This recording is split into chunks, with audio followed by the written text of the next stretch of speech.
The envelope sat on my kitchen table like a bomb waiting to explode. My hands, 73 years old and still steady despite everything I'd been through, trembled as I pulled out the paper. DNA test results. It read across the top in bold black letters. I'd ordered it on a whim, really. One of those ancestry kits everyone at church kept talking about during fellowship. Sister Dorothy had discovered she was 12% Nigerian. Brother Wilson found cousins he never knew existed in Atlanta. It seemed harmless. Fun, even. But as I read the words on that paper, my whole world cracked open like an egg dropped on concrete. Genetic match, parent-child relationship probability, 0%. Aunt-niece relationship probability, 99.9%. My daughter Janine wasn't my daughter at all. She was my niece, my late sister Claudette's child. And the only person who could have known this truth, who could have helped orchestrate this lie for 35 years, was sitting in my living room right now, watching his game shows like nothing in this world had ever been wrong. My husband Raymond had known all along. Before we continue, shout out to Keisha Montgomery from Detroit. We appreciate the love you show by commenting and sharing. Let me take you back to where this all started, because you need to understand how deep this betrayal runs. You need to know what kind of life I built on a foundation that turned out to be nothing but lies. I was 38 years old in 1989 when Claudette died. My baby sister, though she was 35, she'd always be my baby sister, had been sick for months. The cancer took her fast and mean, the way it sometimes does when it decides it wants you. She'd been living out in Los Angeles, chasing dreams of singing professionally. Claudette had a voice that could make angels weep. Our mama used to say she was blessed with a gift straight from God's mouth. But LA hadn't been kind to my sister. The details were always fuzzy. She'd call home less and less. When Mama died in 1987, Claudette came back for the funeral looking thin, wearing sunglasses even inside the church. I knew something was wrong, but she wouldn't talk about it. Just hugged me tight and said, "Loretta, you always were the strong one." 2 years later, she called me from a hospital in Los Angeles.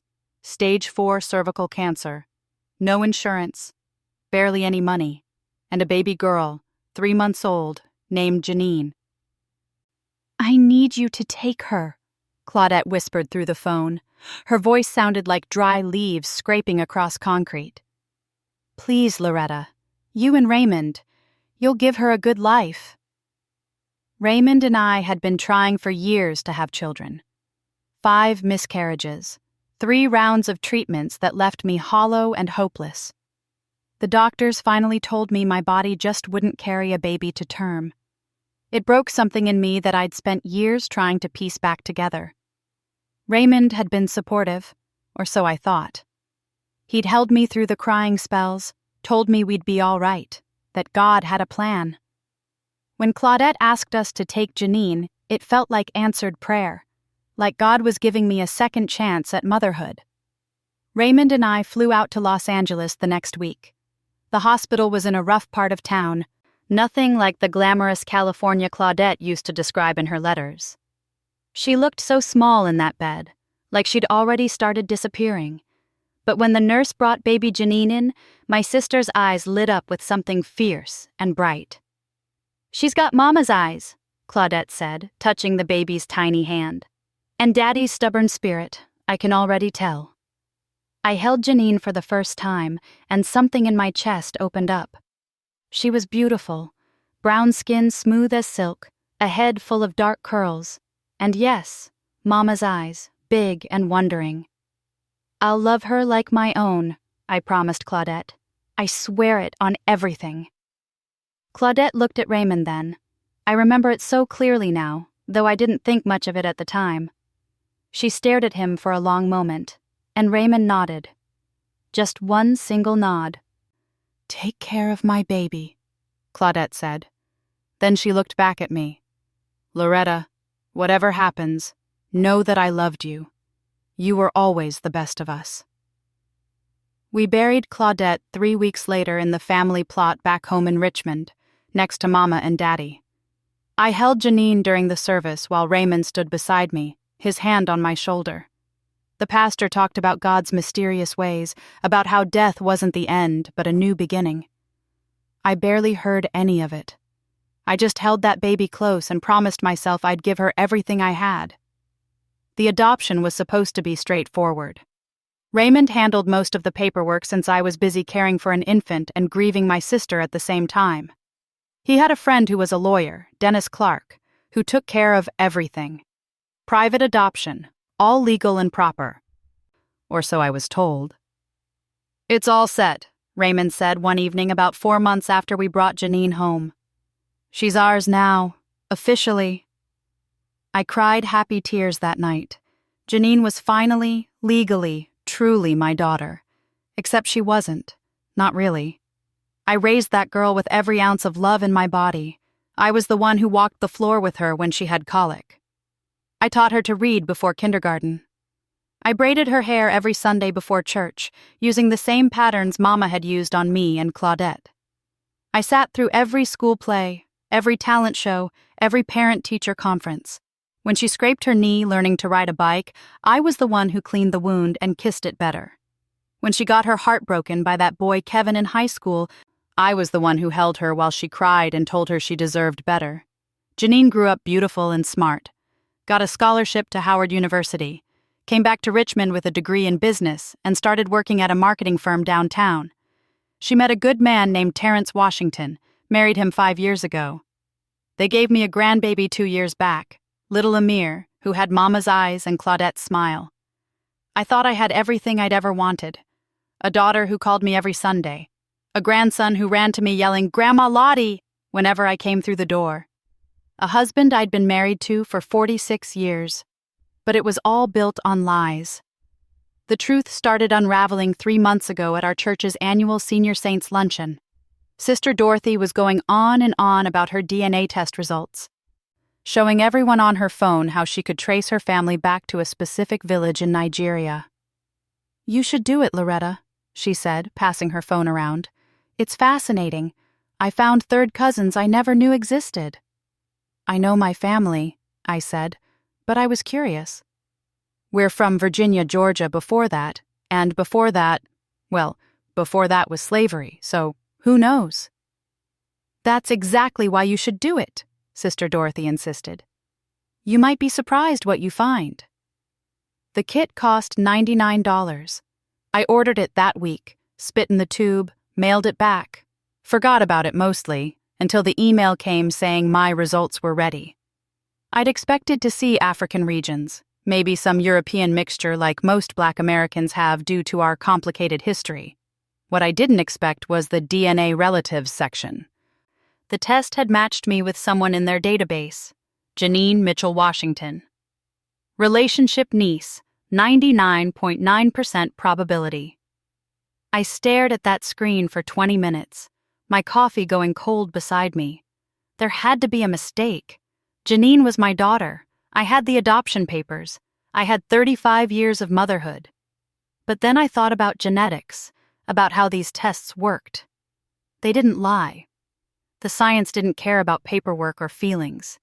If Janine was my niece, that meant she was Claudette's biological daughter, which I already knew.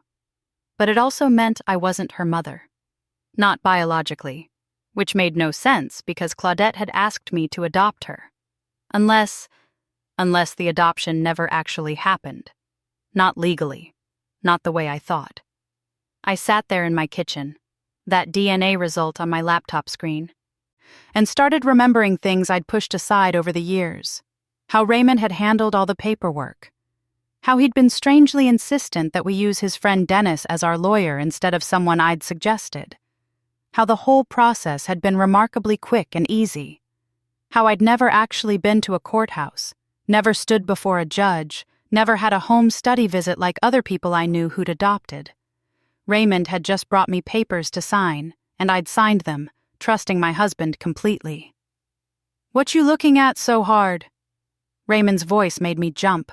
He shuffled into the kitchen in his house slippers, reaching for the coffee pot. I closed my laptop. "Nothing.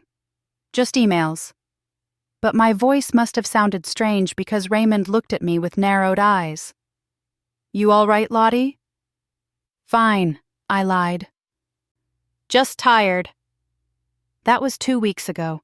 I spent those 2 weeks doing research, making quiet phone calls, asking careful questions. I contacted the Virginia Department of Social Services. They had no record of any adoption for a Janine Mitchell by Loretta and Raymond Mitchell in 1989 or 1990. I called the courthouse. Same thing. No adoption records. I even tracked down Dennis Clark, Raymond's lawyer friend. He'd retired to Florida. When I called him and asked about Janine's adoption, there was a long silence. "Loretta," he finally said, "I think you need to talk to Raymond about that." "I'm talking to you, Dennis. I need to know what papers I signed." Another long silence. "Guardianship papers. Temporary guardianship that was supposed to become permanent adoption, but..." He sighed. "Raymond said you all decided to just keep it as guardianship for tax purposes. Said you were fine with it." Tax purposes. Like my daughter was a business expense. "Did Raymond pay you to say that?" I asked, my voice cold. "Look, I don't want any trouble. Whatever's going on between you and Raymond, leave me out of it. I did what I was asked to do 35 years ago. I'm retired now." He hung up. I sat there holding the phone, pieces clicking into place like a horrible puzzle. Raymond had never actually let me adopt Janine. He'd kept her as my ward, my dependent, but never my legal daughter, which meant... what? What did it mean? Why would he do that? I thought about calling Janine, but what would I say? "Hey, baby, did you know you were never actually adopted?"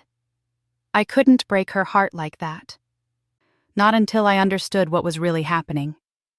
So yesterday I ordered the paper copy of the DNA results. I needed to see it in print, hold it in my hands, make it real.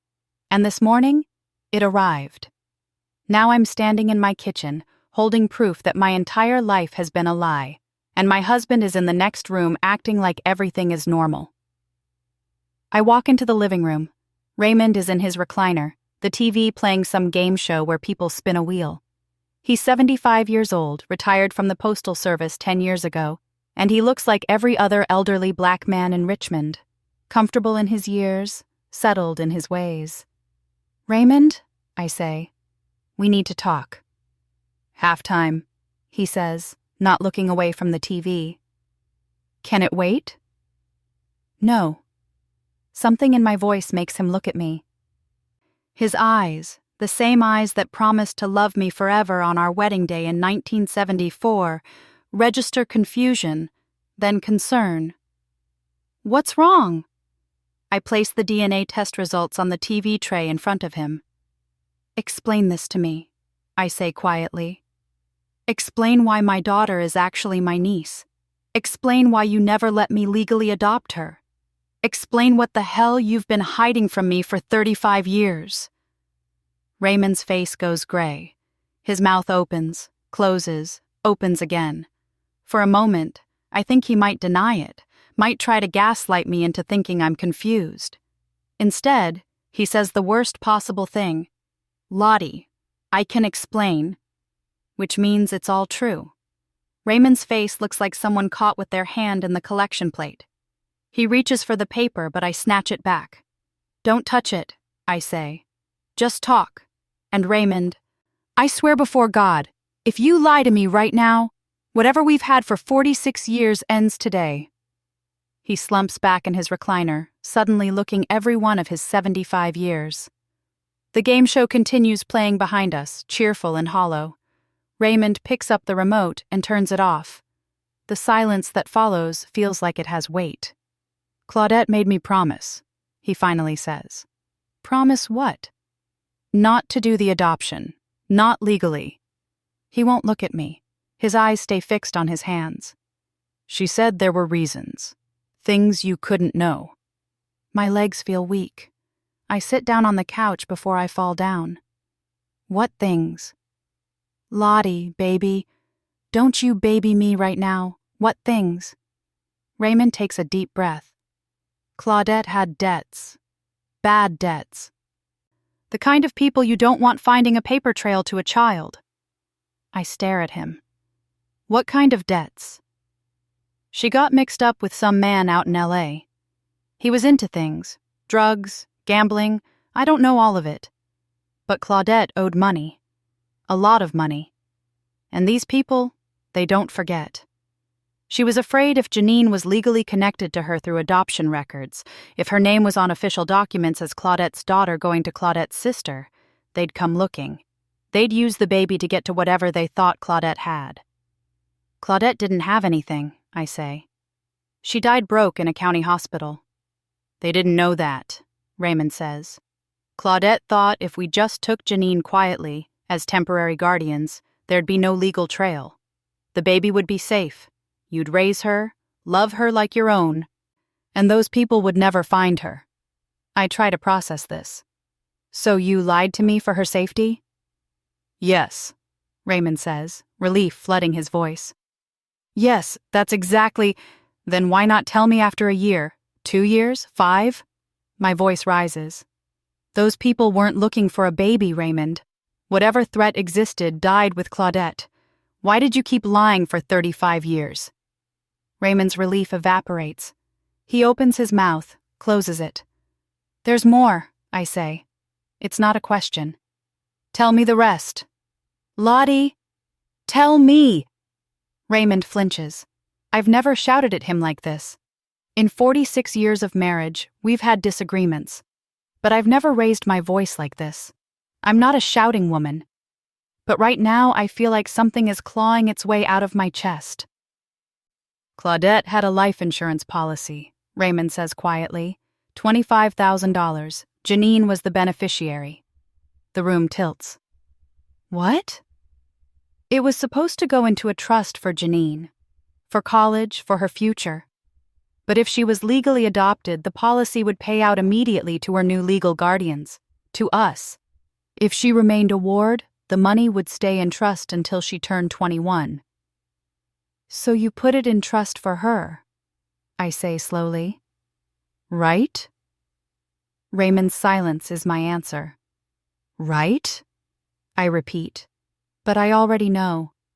I can see it in the way he won't meet my eyes, in the way his shoulders hunch forward like he's trying to make himself smaller. We needed it, Lottie. You remember 1990. I was between jobs. We had that new baby. The medical bills from all your treatments were still hanging over us. We were about to lose the house. You took Janine's money. I took care of my family, Raymond says, with a flash of defensiveness. I kept a roof over our heads, over her head. I used that money to save our home, to buy formula and diapers and everything that baby needed. It wasn't your money to take. I was going to pay it back. Raymond stands up now, his voice rising to match mine. I set up a savings account. I put money in when I could. But then the car broke down and your diabetes medication went up and the roof needed repairs and... Life happened, Lottie. Life happened. I think about all those years. All those times Raymond said we couldn't afford something for Janine. Her senior class trip.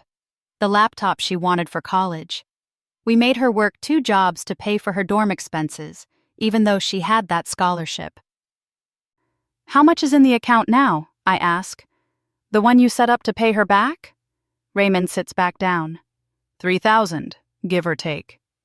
You stole $22,000 from our daughter. She's not our daughter, Raymond shouts. And there it is. The truth he's been holding back for 35 years. She was never our daughter, Lottie. She was your sister's bastard child that we took in out of the goodness of our hearts. We raised her, fed her, clothed her, put a roof over her head. We gave her everything. We don't owe her anything. I stand up. My whole body is shaking. Get out. Lottie, get out of my sight before I do something I regret. Raymond looks at me like I'm a stranger. Maybe I am. Maybe the Loretta he knew, the one who trusted him, who let him handle the finances and the legal matters and all the man's business while she raised children and kept house. Maybe that Loretta just died. Where am I supposed to go? He asks. I don't care. Go to your brothers. Go to a hotel. Go to hell for all I care right now. But get out of my house. Your house? This is my house too. Then I'll leave, I say, and I grab my purse and my car keys. My hands are still shaking, but my voice is steady. But I'm telling you right now, Raymond Mitchell, this isn't over. Not by a long shot. I walk out the front door and get in my car. I don't know where I'm going until I'm already driving there, to Evelyn Chambers' house across town. Evelyn has been my best friend since we were both young mothers at Bethel AME Church. Her daughter and Janine grew up together. If there's anyone who will understand, it's Evelyn. She takes one look at my face when she opens the door and pulls me inside. Lord have mercy, Lottie, what happened? I tell her everything. The DNA test, the guardianship instead of adoption, the life insurance money, Raymond's words. She was never our daughter. Evelyn makes me tea I don't drink and holds my hand while I cry angry tears. When I'm done, she sits back with her lips pressed together the way she does when she's thinking hard. That man has lost his natural mind, she finally says. 35 years of lying, stealing from a baby, and he has the nerve to say Janine isn't your daughter? He's right, though, I say, my voice hollow. Legally, she isn't. I never adopted her. She's just... what? A ward who turned into an adult? What does that even make us to each other? It makes you her mama, Evelyn says firmly. Blood and papers don't make a mama. Love does. Time does. Showing up does. You're that girl's mother in every way that matters. Does she know? I whisper. About the adoption not being real? How would she?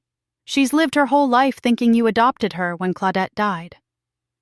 I think about Janine, about my beautiful girl who calls me every Sunday, who brings Amir over for dinner every Wednesday. How do I tell her that her whole life is based on lies? You need a lawyer, Evelyn says. A good one. Because if Raymond took that insurance money, that's theft. And if he's been claiming tax benefits for a dependent he never legally adopted, that's fraud. I don't want to put Raymond in jail, I say. But even as I say it, I'm not sure it's true. Right now, part of me wants to see him suffer the way I'm suffering. You don't have to decide that today, Evelyn says. But you need to know what your options are. I know someone. LaShonda Freeman. She's a lawyer, goes to First Baptist, specializes in family law and estate stuff. She's sharp as a tack and doesn't take mess from anybody. I can't afford a fancy lawyer. Girl, you can't afford not to have one. Besides, LaShonda owes me. Her mama and I go way back. Let me make a call. 20 minutes later, I have an appointment for tomorrow morning. I spend the night at Evelyn's house in her guest room. I don't sleep. I keep thinking about everything, turning it over in my mind like a puzzle. Claudette's face in that hospital bed. Raymond's nod when she looked at him. What had they agreed to in that moment? How long had he been planning to steal from a dying woman's child? And then I think about something else. Something that's been nagging at me since this afternoon. Claudette's life insurance policy. $25,000 in 1989. That was serious money. How did my sister, who supposedly died broke, have a life insurance policy? She didn't have a job, didn't have insurance through work. Someone had to have bought that policy. Someone had to have been paying the premiums. I get up and turn on the light in Evelyn's guest room. My purse is on the chair. Inside, I still have the paper Dennis Clark gave me all those years ago. Not adoption papers, I realize now, but guardianship papers. I've kept them in a folder with Janine's birth certificate and other important documents. I pull out Janine's birth certificate. I've looked at it 100 times over the years, but now I'm really looking. Mother, Claudette Marie Harris. Father, unknown. But there's something I never paid attention to before. A stamp in the corner. Amended certificate. Which means this isn't the original birth certificate. Someone changed it. What did the original say? My phone is almost dead, but I have enough battery to send a text to Dennis Clark's number. It's after midnight, but I don't care. This is Loretta Mitchell. I need the original birth certificate. The one before it was amended. I know you have copies of everything. Send it to me or I'll report you to the Bar Association for fraud. I don't know if that's even a real threat, but it feels good to type it. I don't expect a response until morning, but my phone buzzes 5 minutes later. Can't send what I don't have. Raymond took all the original documents in 1995, said he was putting them in a safety deposit box. I only kept the guardianship papers. Leave me alone. Raymond took them. Of course he did, but Raymond isn't the only one who knows how to keep secrets. I learned something from 46 years of marriage. Men always think they're smarter than they are. Raymond probably thinks I don't know about his safety deposit box at First Virginia Bank. He probably thinks I don't know he keeps the key in his tackle box in the garage, tucked inside an old cigarette case that belonged to his father. I text back. Where was Janine born? What hospital? This time, Dennis takes 10 minutes to respond. Mercy General, Los Angeles. That's all I know. Don't contact me again. I lie back down, my mind racing. Evelyn told me to rest, to wait for the lawyer appointment tomorrow. But I can't rest. There are too many missing pieces. Why did Claudette amend Janine's birth certificate to remove the father's name? Who was he? And why did Raymond take all the original documents and hide them away? I think about my sister. About the Claudette I knew before she left for Los Angeles. She was beautiful, talented, full of dreams. But she was also secretive. Even as kids, she had a way of keeping things close to her chest. When she got pregnant, she never told me who the father was. She just said it was complicated, that he couldn't be in the picture. At the time, I thought maybe he was married. Or maybe he was someone unsuitable. Claudette always did fall for the wrong kind of men. The smooth talkers, the ones with big promises and small follow-through. But now I'm wondering if there was more to it. If the father was someone dangerous, someone connected to those debts Raymond mentioned. Or maybe, and this thought makes my stomach turn, maybe the father was someone closer to home. I fall asleep finally as the sun is starting to rise, with that awful thought circling my brain. The next morning, Evelyn drives me to LaShonda Freeman's office. It's in a nice building downtown, professional but not pretentious. LaShonda herself is about 50, with natural hair styled in locks pulled back in a neat bun. She's wearing a burgundy suit and has the kind of direct gaze that says she doesn't miss much. Evelyn told me some of what's going on, she says after we settle in her office. But I need to hear it from you. All of it. I tell her everything again. The DNA test, the guardianship, the stolen insurance money, the amended birth certificate. By the time I'm done, LaShonda has filled 3 pages with notes. Okay, she says, leaning back in her chair. First thing, your husband committed fraud, multiple kinds. He took money that was designated for a minor child and used it for personal expenses. Depending on how the guardianship was set up and whether he ever reported this money to the court, and I'm betting he didn't, he could face criminal charges. I don't know if I want to press charges, I say. You don't have to decide that today, but you need to understand the scope of what happened. This wasn't just a lie, Mrs. Mitchell. This was systematic theft and fraud over decades. LaShonda flips through her notes. Second thing, Janine is entitled to that money, all of it, plus interest. We can pursue this civilly even if you don't want criminal charges.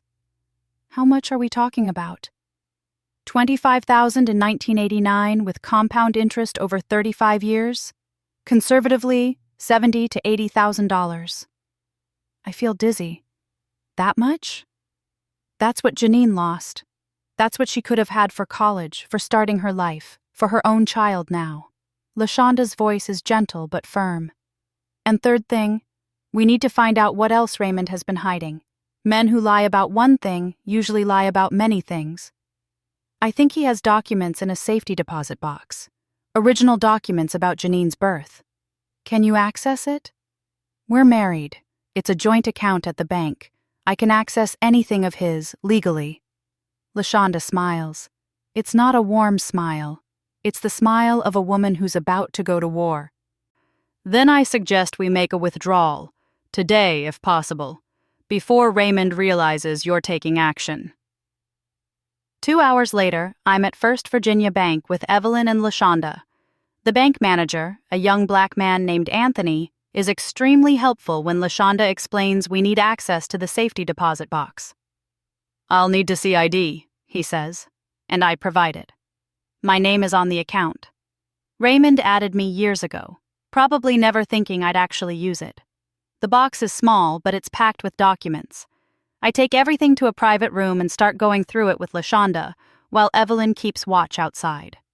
There are deeds to properties I didn't know we owned, stock certificates I've never seen, and there, at the bottom, a manila envelope marked Claudette, Private. My hands shake as I open it. Inside are documents I never knew existed. The original life insurance policy, Raymond's name is on it as the one who set it up and paid the premiums starting in 1988, 1 year before Claudette died. Why would Raymond buy life insurance for my sister? There's Janine's original birth certificate, before it was amended.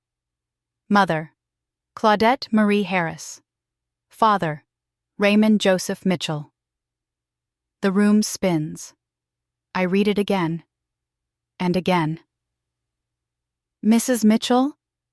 LaShonda's voice sounds far away. "Are you all right?" But I'm not all right.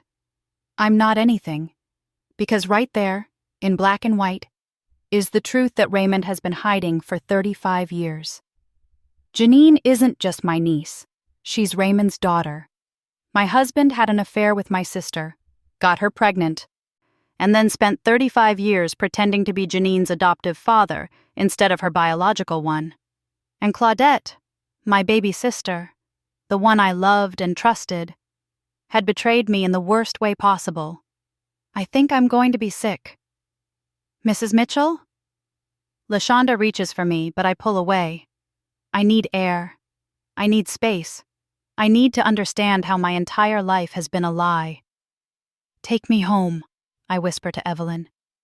"I need to go home." But when we pull up to my house 30 minutes later, there are 2 police cars in the driveway, and Raymond is being led out in handcuffs. I sit in my car staring at those flashing blue lights like they're something from a dream. Or a nightmare. Evelyn has her hand on my arm saying something, but I can't hear her over the rushing sound in my ears. Raymond sees me. Even from across the lawn, even with a police officer's hand on his head guiding him into the back of the cruiser, his eyes find mine. There's fear in them. And something else. Pleading, maybe. Or regret. Too late for that now. One of the officers approaches our car.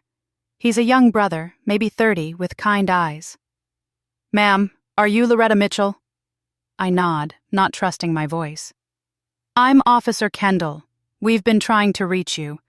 Your husband reported a break-in about 2 hours ago, said someone accessed his safety deposit box and stole important documents.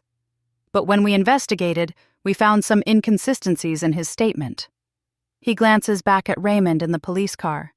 "The bank manager showed us the access logs. Your name was the last one to access the box, ma'am. Is that correct?"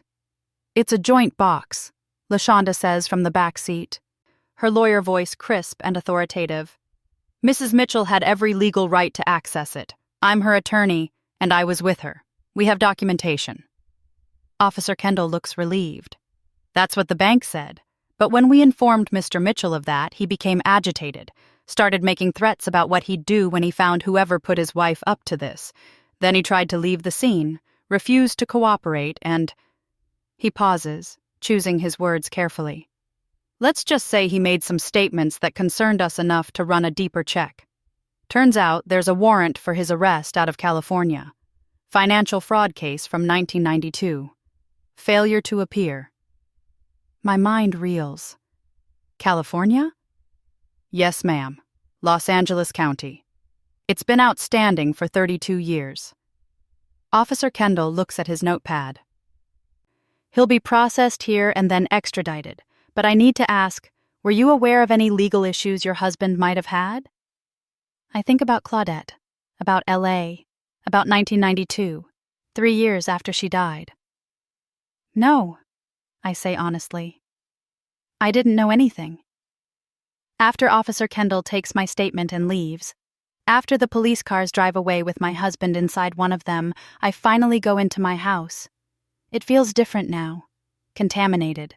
46 years of marriage, and I don't even know who the man I married really was. "What do you want to do?"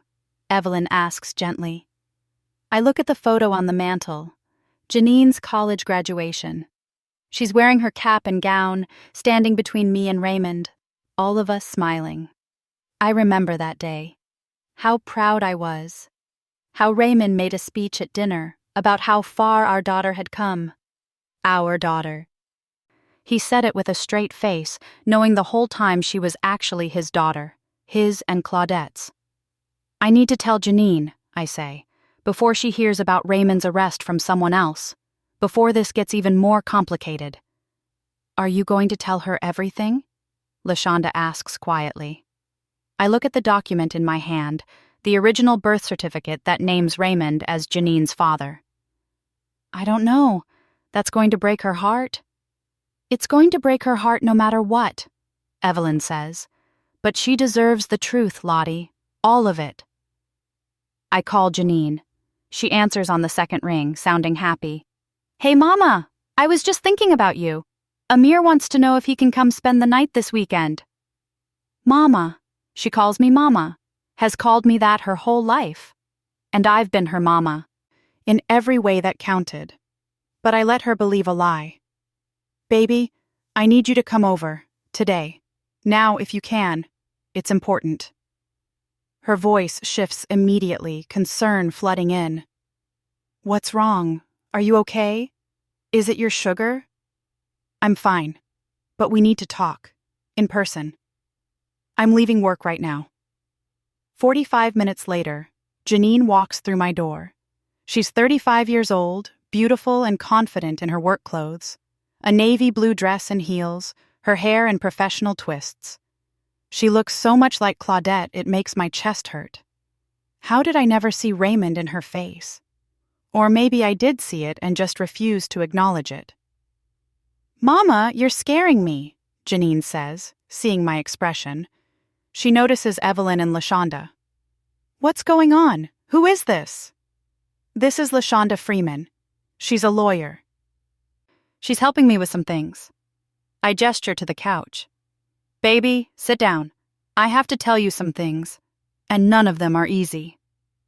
Janine sits, her hands gripped tight in her lap. "Is it cancer? Mama, just tell me." "It's not cancer. It's about your adoption. About your birth. About—" my voice breaks. "About everything you thought you knew." I tell her about the DNA test first. Watch her face go from confused to disbelieving to devastated as she processes that I'm not her biological mother, that Claudette was. "But you adopted me," she says, tears streaming down her face. "When Aunt Claudette died, you and Daddy adopted me." "No, baby, we didn't. Your father, Raymond, he never filed the adoption paperwork. You've been my ward, legally, not my daughter." "I don't understand." Janine is crying harder now. "Why would he do that?" I tell her about the life insurance money, about Raymond taking it, spending it, hiding it from her for 35 years. Watch her face cycle through shock, anger, betrayal. "He stole from me?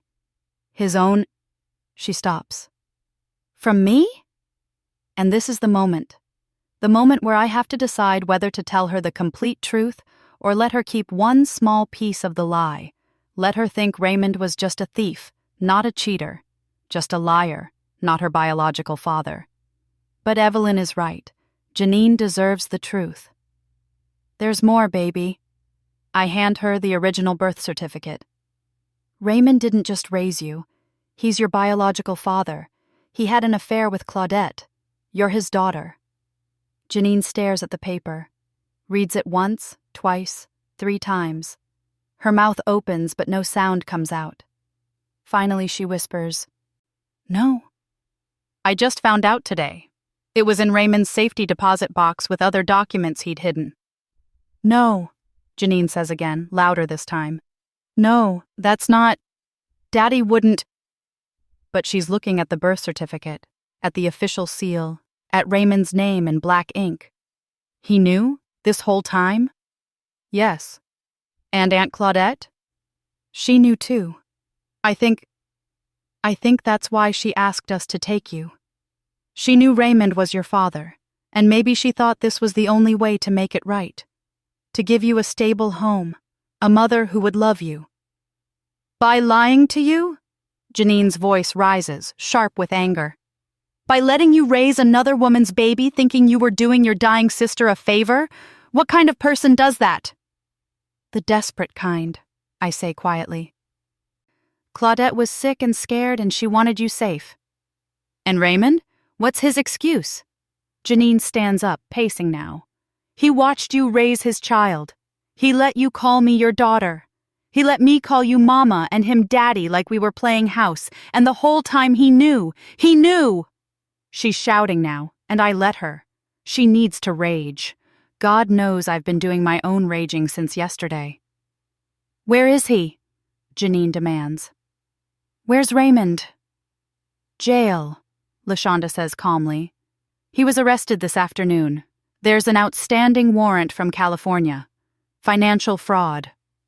Good, Janine spits. I hope they throw away the key. She collapses back onto the couch, sobbing. I move to hold her, but she flinches away. Did you know? She asks, looking up at me with Claudette's eyes, with Mama's eyes. Any of it? No, baby. I swear on everything I hold sacred. I found out about the adoption fraud yesterday. About Raymond being your father today, same time you did. So what does this make us? Janine asks, her voice breaking. If you're not my mother and you never adopted me, what am I to you? You're my daughter, I say firmly. Biology and paperwork be damned.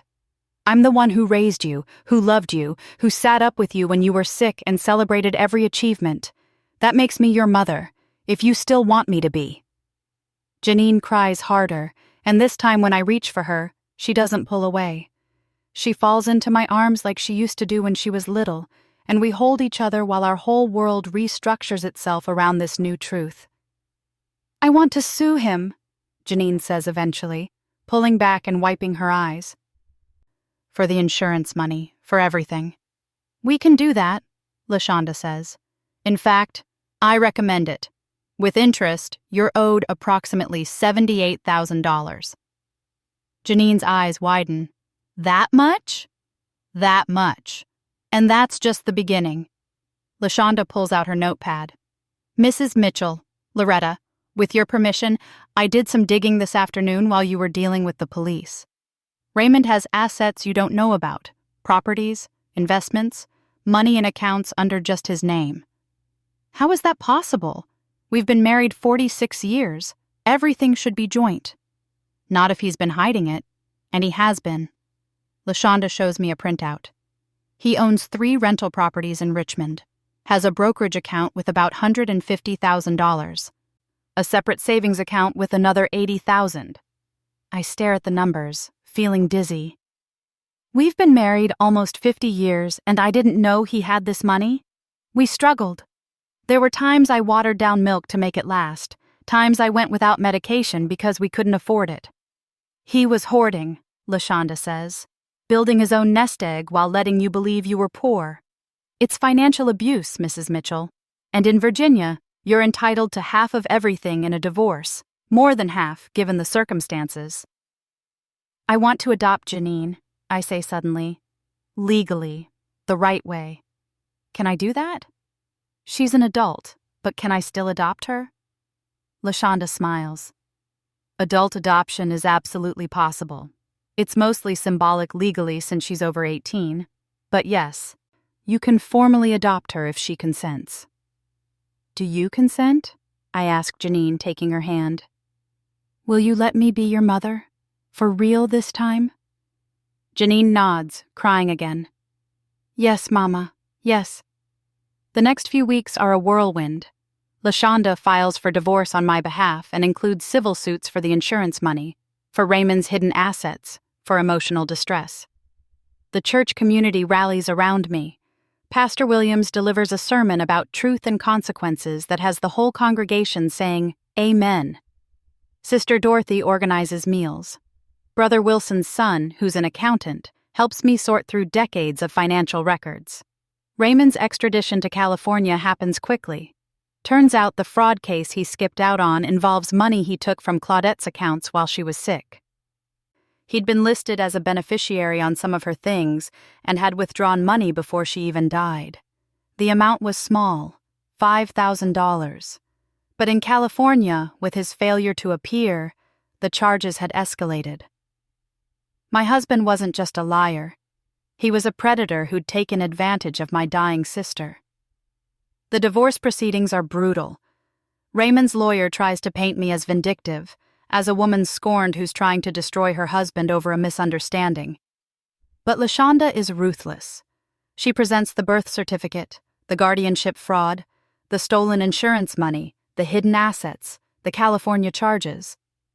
The judge, a black woman in her 60s named Judge Patterson, looks at Raymond with pure disgust. "Mr. Mitchell," she says, "in 30 years on the bench, I've seen a lot of shameful behavior. But this?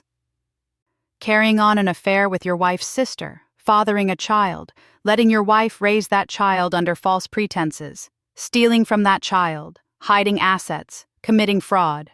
This is a level of deception that honestly astounds me." Raymond tries to speak, but Judge Patterson holds up her hand. "I'm not finished. You had multiple opportunities over 35 years to come clean, to do the right thing. Instead, you compounded your lies. You stole from a child. You financially abused your wife. And you've shown no remorse." She looks at her paperwork. "I'm granting Mrs. Mitchell's divorce petition. She gets 70% of all marital assets, including the properties, the investments, and the accounts.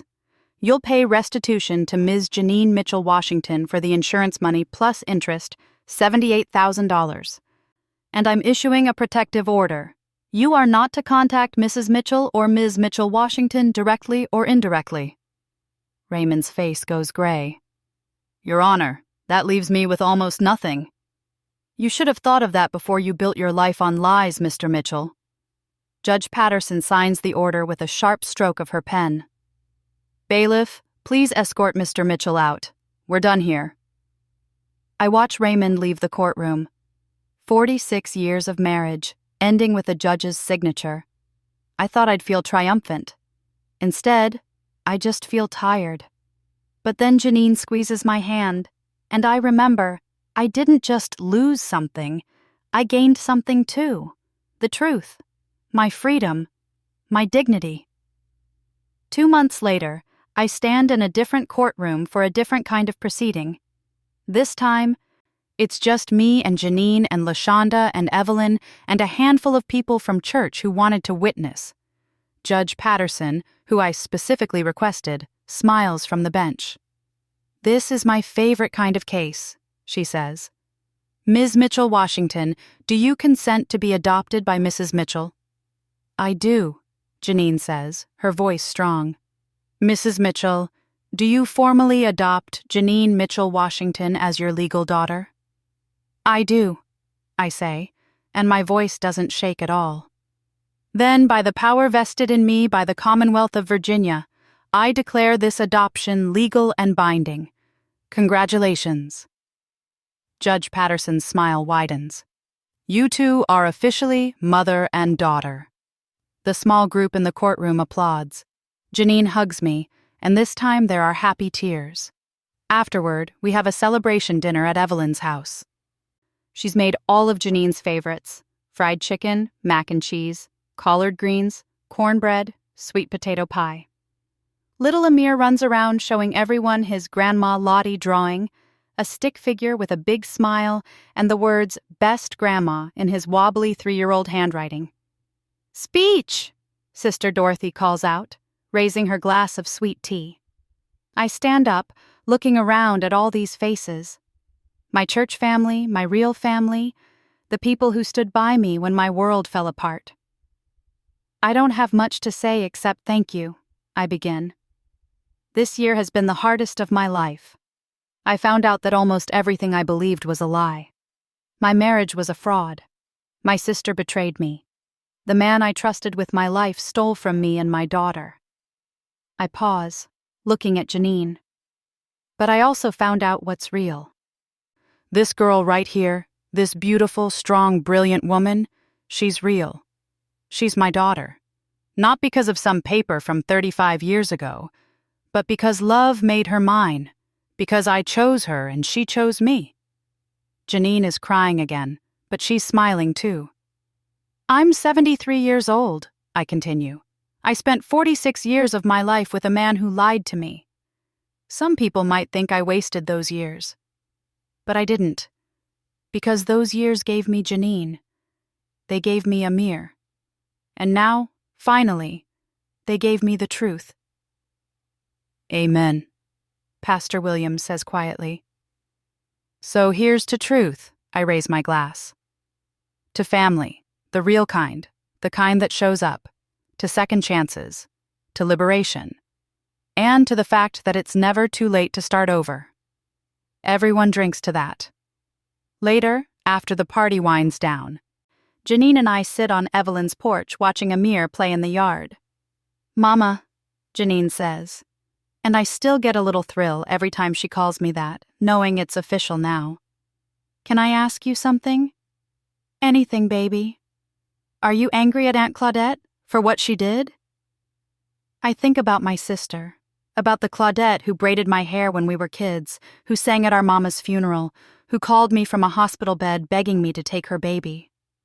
I say honestly, I was furious, felt betrayed all over again.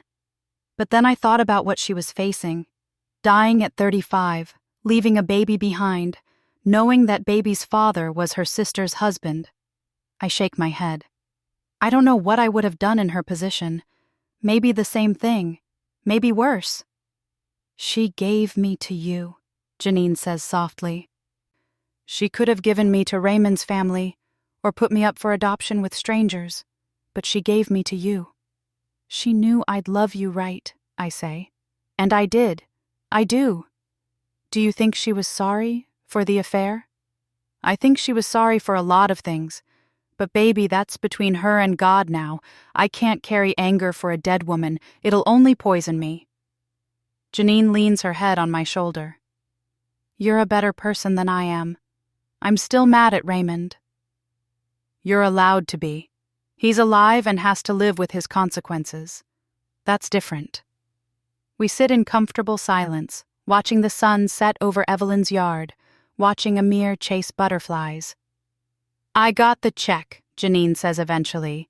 The restitution, $78,000. That's your money, baby. Use it for something good. I'm putting half in a college fund for Amir. The other half, she pauses. I want to give it to you. Absolutely not. Mama, you lost years of your life to that man. I deserve to see my daughter and grandson taken care of, I interrupt. That money is yours. Use it for Amir's education, for a down payment on a house, for whatever you need. That's all I want. Janine argues, but I'm firm. That money was meant for her 35 years ago. It's hers now. The divorce settlement gives me enough. The rental properties alone bring in good income. I sell the house I shared with Raymond, too many bad memories, and buy a smaller place closer to Janine and Terrence. It has a yard for Amir and a guest room that stays ready for when they visit. I'm 73 years old, and for the first time in my adult life, I'm truly free. Free from lies. Free from a man who saw me as something to manage rather than someone to love. Free to be myself. Sister Dorothy and I take that trip to Nigeria we've been talking about. We trace our ancestry, visit the villages our people came from, cry together at the door of no return where our ancestors were shipped off into slavery. It's healing in a way I didn't expect. When I come back, I start volunteering at a legal aid clinic LaShonda runs. I help other women, especially older women, who are discovering financial abuse, who are scared to leave marriages because they don't think they can make it alone. You made it, I tell them. And if I can do it at 73, You can do it at any age. 1 year after the divorce is finalized, I'm in my new kitchen making Sunday dinner when Janine calls. Mama, are you sitting down? My heart jumps. What's wrong? Is it Amir? Nothing's wrong. I'm pregnant, I scream. Actually scream with joy. Baby! Really? Really. We just found out. You're going to be a grandma again. I'm already a grandma, I say, but I'm crying happy tears. I'm just going to be a double grandma now. That Sunday, the whole family comes to dinner. Janine and Terrence and Amir, Evelyn and her daughter, LaShonda and her partner, Sister Dorothy, Pastor Williams and his wife. We crowd around my new dining table, holding hands for grace. Lord, I pray, thank you for bringing me through the fire. Thank you for these people, for this family, for second chances and new beginnings. Thank you for truth, even when it hurt. And thank you for proving that family isn't just blood, it's love and choice and showing up. Amen. Amen, everyone echoes.